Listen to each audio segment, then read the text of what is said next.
aja dong. Pasti lagi nungguin ya video-video dari saya. Kawan-kawan, sebelumnya saya mau berterima kasih dulu untuk yang sudah subscribe, sudah like, sudah komen, dan sudah share. Terima kasih banyak kawan-kawan semua. Tapi masih ada nih yang belum subscribe. Ayo subscribe, nanti dapat notifikasi dari saya video-video terbarunya. Saya lihat masih ada nih. Ayo subscribe dong, subscribe. Kawan-kawan, kali ini saya juga mau cerita lagi nih. Ceritanya ini dari teman saya, teman Facebook saya. Judulnya Penghuni Kos-Kosan. Sebut aja teman kos saya ini namanya Hari ya. Mohon maaf ya kalau ada kesamaan nama dan tempat, mohon maaf sekali lagi. Saya mau bercerita tentang kisahnya Mas Hari ini. Mas Hari, judulnya Penghuni Kos-Kosan. Kenapa ya ceritanya penghuni kos-kosan? Yuk, begini ceritanya.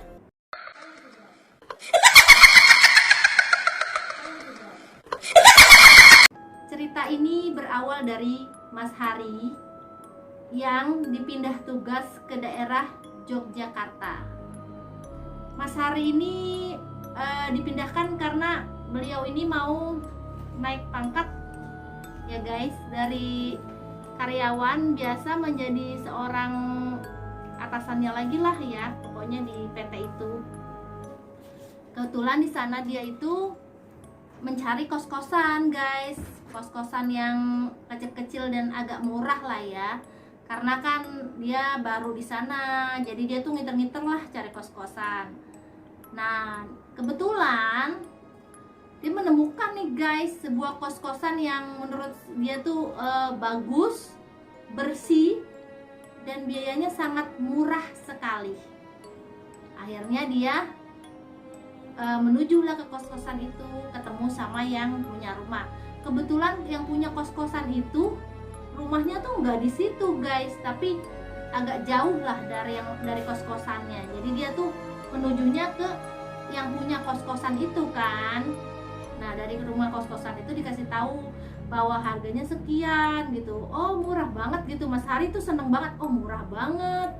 Udah gitu bersih tempatnya kan, udah dilihat juga sama Mas Hari kan sebelum dia ke rumah yang punya itu. Oh iya, murah banget gitu. Akhirnya Mas Hari itu tertarik lah ya untuk tinggal di kos-kosan ini. Mas Hari mulailah ya berpindahan deh tuh, dia bawa barang-barangnya. Ya barangnya juga nggak banyak guys, hanya baju-baju aja, baju yang dia pakai sama yang di dalam tas. Dia kan istilahnya jauh ya, kalau dari Jakarta menuju Jogja bawa barang-barang banyak nggak mungkin juga. Akhirnya dia bawa baju aja.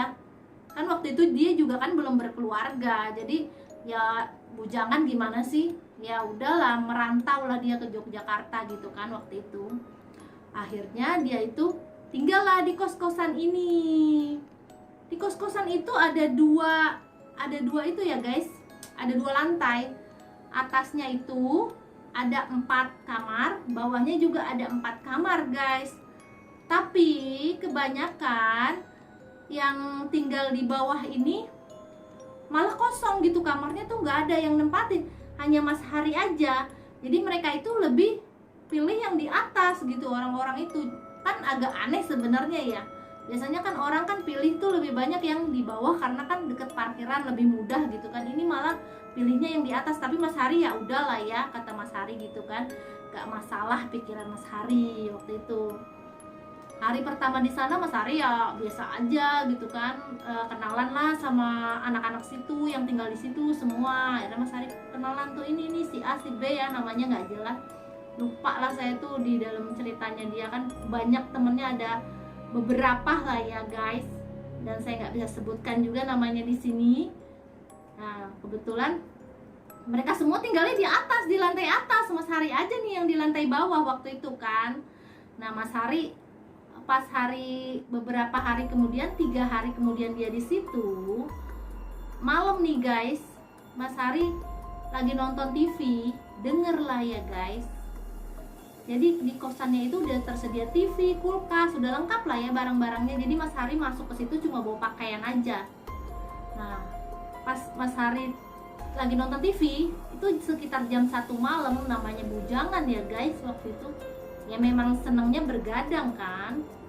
Nah Mas Hari nonton TV jam 1 malam tuh ada suara orang buka gembok guys. Jadi pagernya itu, kos-kosannya itu ada pagernya, dan pagernya itu selalu digembok ya guys ya, digembok. Jadi ada suara orang seperti buka pintu, buka gembok gitu. Nah Mas Hari itu penasaran dong, dia ngintip dari jendela.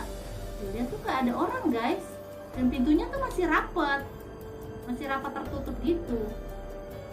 Mas Hari bingung, kok ada suara orang buka pintu, buka pagar gitu, gresek. Tapi pas dia lengok tuh nggak ada guys, nggak ada orang gitu. Dia bingung, ih kok aneh ya gitu kata Mas Hari. Tapi Mas Hari cuek aja lah ya pikiran dia. Nah malam itu kebetulan Mas Hari pengen ngerokok nih, dia akhirnya karena pengen merokok, kalau di dalam ruangan dia pengap gitu kan asapnya, dia keluar lah guys malam itu. Dia duduk lah ya di depan kosannya itu. Pas lagi dia duduk tuh dia dengar suara di salah satu kos yang paling ujung tuh, suara kayak orang gedebak-gedebuk gitu, buk buk buk buk gitu. Nah Mas Hari itu penasaran guys, kata dia kapan sih gitu, kok gedebak-gedebuk gitu. Mas Hari bingung tuh. Akhirnya dia memberanikan diri untuk menuju kosan yang paling pojok bawah itu. Ya tetangganya dia lah ya, ujung tapi. Jadi dia kucuk datang. Padahal dia tahu kalau kosan itu semuanya kosong yang di bawah. Yang di atas itu keisi full, yang di bawah tuh kosong, cuma dia aja yang ngisi. Jadi yang 3 kosong, kan ada 4 kamar. Nah dia ke pojok kan, pas dilihat itu, dia lihat guys, itu rumahnya tuh gelap gitu, nggak ada siapa-siapa, tapi ada suara gedebak-gedebuk, kayak orang lagi berantem kata Mas Hari waktu itu. Mas Hari penasaran banget, ih kata dia, itu suara apa sih? Dia tuh kepo gitu kan, ngintip-ngintip dari jendela tapi gelap gitu, nggak ngeliat apa-apa. Dia liatin tuh kan, dia balik lagi tuh ke tempat dia ngerokok, nggak ada apa-apa kata dia. Masih ada lagi suaranya, gedebak-gedebuk gitu. Mas Hari tuh penasaran lagi, aduh suara apa sih kata dia, kepo banget nih kata dia, gue pengen lihat gitu kan.